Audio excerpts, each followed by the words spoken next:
Bom dia. Bom dia. O seu nome completo, por favor? Carla Durans Figueiredo Vilar. A senhora é brasileira, o seu estado civil? Casada. A sua profissão? Cirurgiã dentista. O seu endereço completo, por favor? Residencial? Sim. Avenida Vicênia, condomínio Green Village, casa 45, Calhau. São Luís, Maranhão. São Luís, Maranhão. A senhora tem algum interesse nesse processo? Interesse? Sim. Desculpa, não entendi. Se a senhora quer que uma parte ganhe, outra perca, ou para a senhora é irrelevante? Não, para mim é irrelevante. A senhora promete dizer a verdade do que lhe for perguntado, naturalmente, Sim. se a senhora souber? Prometo. A senhora fica advertida das penas do falso testemunho, tá? Mentir em juízo constitui esse crime, tá bom? Ok. Doutora Carla, nós estamos aqui com uma situação em que a senhora, em determinado momento, também atuou como profissional. A senhora se recorda da senhora Eliane? Me recordo. A senhora é capaz de fazer um resumo do seu atendimento? Em que circunstâncias a senhora atendeu? Ok. Eu recebi um telefonema do meu colega Emerson, pedindo que eu avaliasse a paciente, que ele iria me encaminhar, porque ele havia atendido a paciente,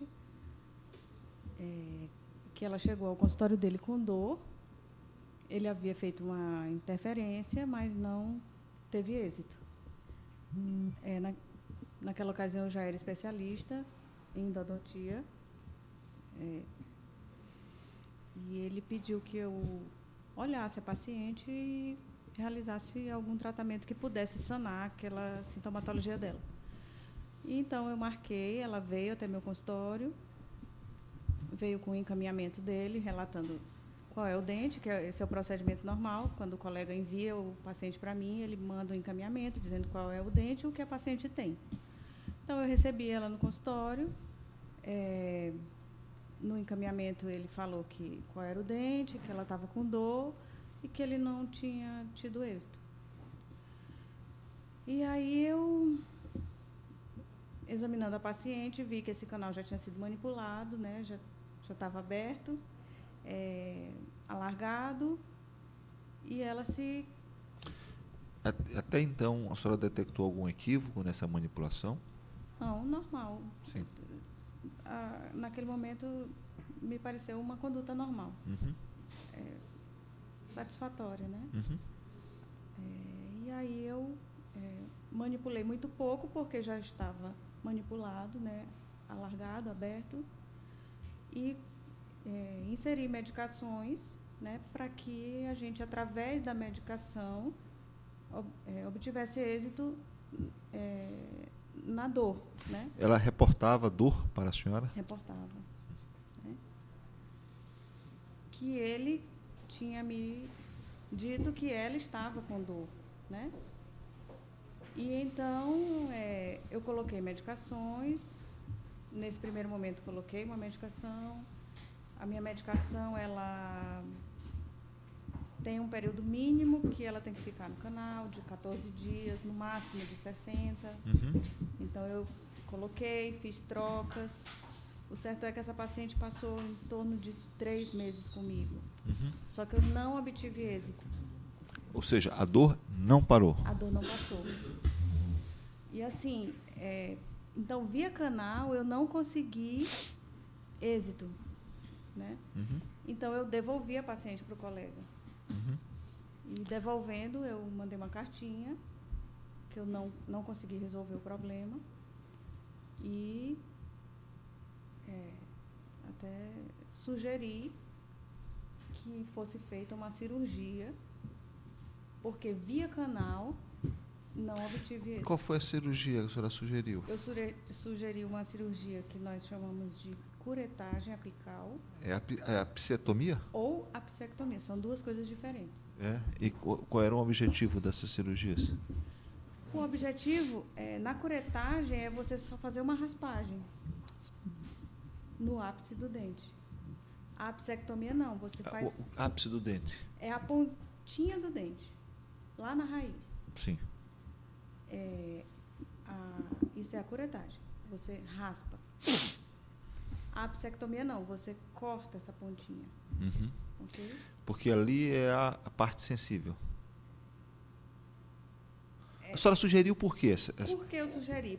Porque, assim, naquela época, nós não tínhamos todos os recursos de imagem que nós temos hoje. Hoje nós temos as tomografias. Isso veio aparecer aqui em São Luís, pelo menos, no ano de mais ou menos 2010. Uhum. Quando você faz uma... Desculpa o senhor, né? Quando o senhor faz uma tomografia do dente, o senhor pode olhar esse dente em todas as dimensões. O senhor vira a imagem. Então, o senhor olha o dente no ápice, o senhor olha o dente por trás. Tem um... Isso. Então, a tomografia, ela lhe dá uma imagem tridimensional desse dente. O senhor, no computador, roda esse dente e olha ele de todas as formas. Quando o senhor faz uma radiografia, o senhor tem uma imagem bidimensional. Então, o senhor só pode olhar esse dente nesse ângulo. E por que a senhora recomendou essa curetagem e essa apsetomia? Ou uma coisa ou outra. Por quê? Por que a senhora recomendou? Por que a senhora achou que essa era um procedimento necessário? Então, porque esse dente poderia ter um canal acessório amplo, que via canal a gente não tem acesso. Ele poderia ter uma bifurcação no ápice, que via canal eu não teria acesso. Ou ele poderia ter um desvio de canal. Ele poderia ter. Como radiograficamente eu não consigo ver isso e eu não teria um outro recurso de imagem para ver, eu precisaria fazer uma cirurgia exploratória. Essa cirurgia exploratória, ela iria me elucidar o que esse dente tem que ele dói tanto. Que é a apsetomia. Que é a curetagem. Que é a curetagem. Tá. A curetagem, ela é mais leve. Certo. A apsectomia, ela vai... Já vai cortando. É radical. Já vai radicar. Tá. Entendeu? Me diga uma coisa, e a senhora sabe informar se foi feito depois dessa apsetomia? Eu acho que foi feita uma curetagem inicialmente. E depois? Então, essa curetagem, essa cirurgia exploratória, essa curetagem, durante essa primeira cirurgia, foi visto que não tinha isso. Entendeu? Foi visto que não tinha isso. Então, só que eu só poderia ter essa certeza se eu abrisse e olhasse. Entendi. Porque eu não tinha recursos de imagem para saber. Tá. Doutora, agora eu vou lhe fazer umas perguntas que são perguntas, sim, que são perguntas que aproveito a sua...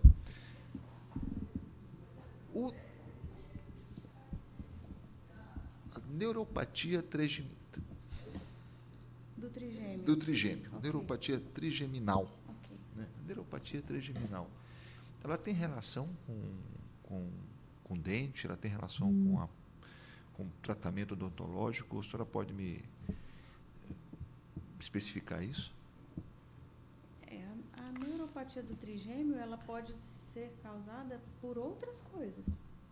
Inclusive pelo dente? Acredito que não. A paciente pode ser diabética e ter uma neuropatia do trigêmeo. A paciente pode ter outros problemas à distância que levem à neuropatia do trigêmeo. Então, não obrigatoriamente ser de causa de dente. Em tese, isso... Não. Não. Uma anestesia mal aplicada... Também não. Não há essa possibilidade? Não. O que diferencia, né, se a senhora souber, naturalmente, o que diferencia uma dor trigeminal de uma dor, por exemplo, de um canal?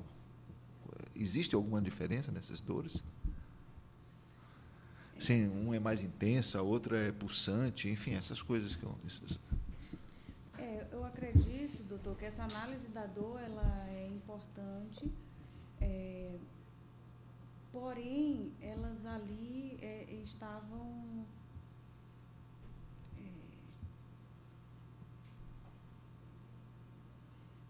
A senhora saberia diferenciar se existe alguma diferença básica? Porque o paciente, quando está com dor, né? Para ele não... Assim, no caso em questão, a gente tinha, né,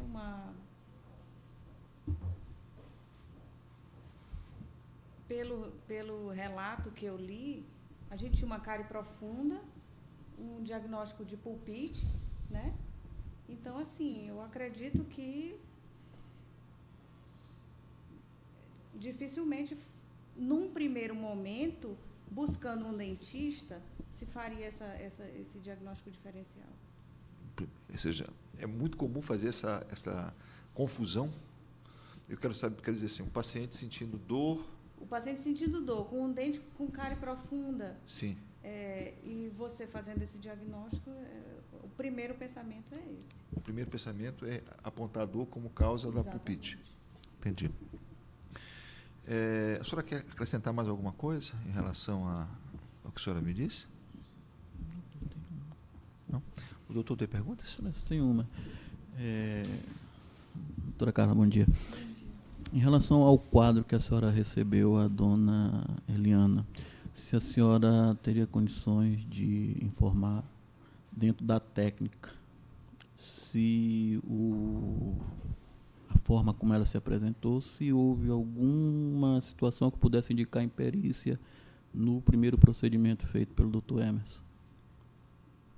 Ao meu ver, não. E se houve alguma dúvida, eu acho que essa dúvida foi sanada no momento da cirurgia exploratória, que foi feita posteriormente.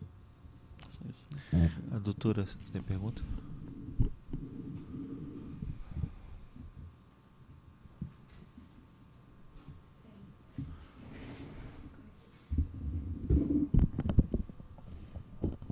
Bom dia, doutora. Doutora, quais foram o seu contato com a... Ela já declinou isso, doutora. Está gravado. Ah, tá certo. É que eu não estava presente na hora. Mas a sua colega estava. Tá certo. Então, já que está consignado a quantidade de contatos que teve... Pois não, doutora. Doutora Carla, né? Doutora Carla, a odontontia, não é isso? Endodontia. Isso mesmo, que é o tratamento do canal. Endodontia. Endodontia, que deu um trava-língua agora. Certo. Tem que ser feito por especialista? Quando nós nos graduamos na faculdade, nós estamos aptos e respaldados pela lei para exercer qualquer área da odontologia. Certo. Porém, existem as especializações. Então, cada cirurgião dentista formado opta por uma, duas ou até 3 especializações, né?